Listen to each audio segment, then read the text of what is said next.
কাউকে শিষ্য করতে চাননি জীবনে, ভেবেছিলেন আমি কাউকে শিষ্য করবো না। কিন্তু এক ভক্ত তার চরণ ছাড়া থাকতো না, তার চরণ ছাড়া থাকতো না বলে আমাকে শিষ্যত্ব দাও, আমাকে শিষ্যত্ব দাও। বলো না, আমি কাউকে শিষ্যত্ব দেব না।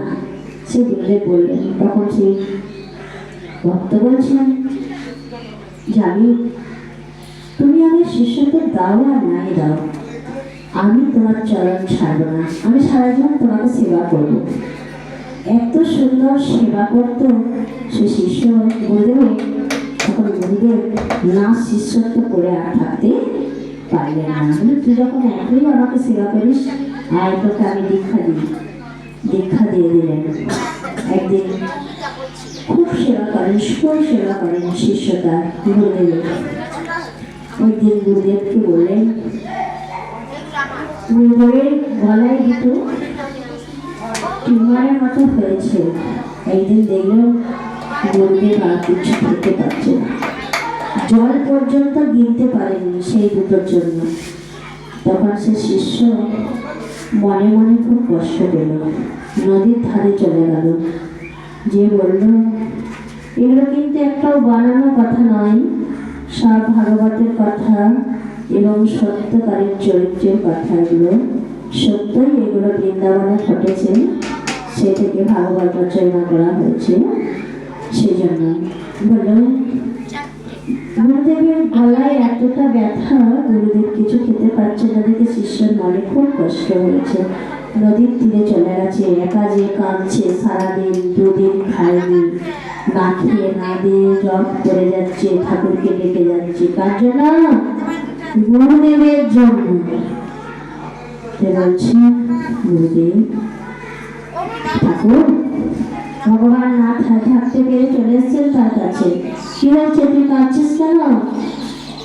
বলরাম আর কৃষ্ণ দুজন বাচ্চা বাচ্চা বালক এসে জিজ্ঞেস করছে, এখানে বসে বসে কাঁদছিস কেন? না, আমার গুরুদেবের এমন গলায় দুটো টিউমারের মতো হয়েছে, আমার গুরুদেব কিছু খেতে পারছে না, এই জন্য আমি খুব কষ্ট পাচ্ছি। দাও না, আমার গুরুদেবকে সারিয়ে দাও না। বলছে আর কাঁদছে, দাও না, তোমরা পারবে আমার গুরুদেবকে একটু সারিয়ে দিতে? তখন বলছে, ঠিক আছে, এই লতা পাতাটা দিচ্ছি, নিয়ে যা, গুরুদেবের গলায় গিয়ে ঠিকিয়ে দিবি, যেন গুরুদেব দেখতে না পায়। তাহলে তোকে ঠেকাতে দেবে না, ওরা তো জানে ভগবান। তাই গুরুদেবের গলায়, গুরুদেব যখন ঘুমিয়ে পড়েছে, গলায় ঠেকিয়ে দিয়েছে, আছে প্রাণ নেই। তখন বলছে, সকালবেলা উঠে দেখছে আমি সুস্থ হয়ে গেছি। তখন এবার ওই শিষ্যকে ডেকেছে, কি রে, আমার এই দুটো ভালো হয়ে গেল কেন? পেরেছি আমরা এরকম ভক্ত হতে পারিনি, চলো এই দুটো কি করে ভালো হলো, বল তুই কি করেছিস? আমি কিছু করিনি, ভয়ে বলতে চাইছে না। নিশ্চয়ই তুই কিছু করেছিস, বল। আমার এই সঙ্গী দুটো গলার মধ্যে ছিল, কি করে ভালো হয়ে গেল? বলছে, আমি নদীর ধারে গিয়ে দুদিন অন্ন খাইনি, জল খাইনি, তপস্যা করেছি। দুটো বাচ্চা বাচ্চা ছেলে এসে না একটা লতা পাতা দিয়ে গেছিল, বলেছিল তোর গুরুদেব যখন ঘুমিয়ে যাবে একটু ঠেকিয়ে দিবি। তাই গুরুদেব তুমি যখন ঘুমিয়ে গিয়েছিল, আমি তো ঠেকিয়ে দিয়েছিলাম, তাই তুমি এটা ভালো হয়ে গেছো। তখন কি বললো গুরুদেব শুনুন, বললো আজ থেকে তুই আমার চরণ দিয়ে চলে যা, থাকবি না আমার কাছে। কেন তুমি এমন কথা বলছো? বললো না, তুই আমার প্রারব্ধের ফল ছিল, তুই আমার গলাটাকে সারিয়ে দিয়েছিস, ওটা যদি আমি এই জন্মে ভোগ করে যেতে পারি, সামনের জন্মে আর আমাকে মনুষ্য জন্ম নিতে হবে না, আমি বৈকুণ্ঠে যেতে পারবো। আর তুই আমাকে ওই আত্মীয় সারিয়ে দিলি কিসের জন্য? যা, আবার চেয়ে সেখানে যে বসে বসে কাঁদবি আর বলবি, যেদিন কি আমার এই দুটো গলায় ফিরিয়ে দিতে পারবি, সেদিন জানবো তুই আমার শিষ্য, না তুই আমার শিষ্য হতে পারবি না। ফিরে যা আমার কাছ থেকে।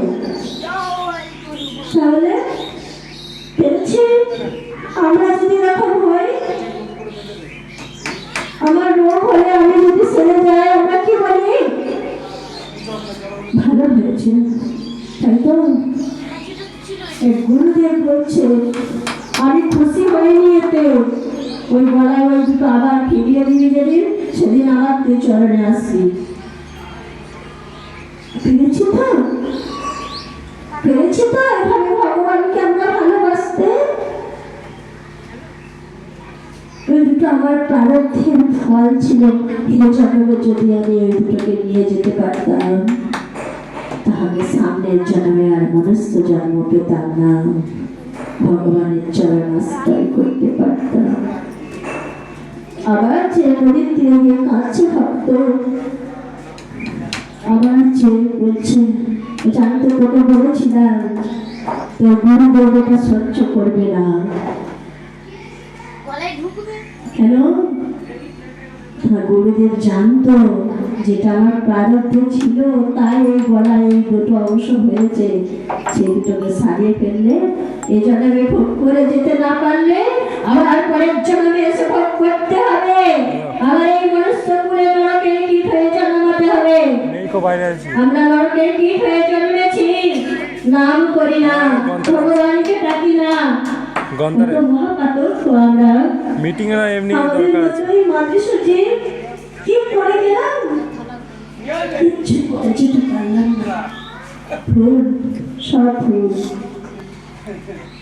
তাই আবার যে কাঁদলো, ভগবান আবার তাকে দেখা দিল, আবার বলল যাও, যেমন করে ঠেকিয়ে দিয়েছিলে আবার ঠেকিয়ে দিয়ে যাও, দেখলে লতা পাতাটা ঠেকিয়ে দাও, আবার আবার গুরুদেবের গলায় ওই আপ দুটো হয়ে যাবে। পেরেছি তো? ভগবানকে আমরা এরকম করে ভালোবাসতে পেরেছি তো? আমরা সুস্থ শরীরে বাঁচতে চাই না সবাই, আমরা মানতে পারি না প্রারব্ধের ফল কি, প্রারব্ধ কি জিনিস আমরা জানতাম না। আজ হয়তো আমি একটা ছোট্ট কথার মধ্যে বুঝলাম, কারণ কোনো রোগ হলে শরীর খারাপ হলে ভাববেন না, ভাবের প্রারব্ধের ফল এই জন্মে ভোগ করে যা, সামনের জন্মটা আমার ভালো হবে, এটাই ভাবি। বুঝতে পেরেছি? জয় জয় রাধে রাধে।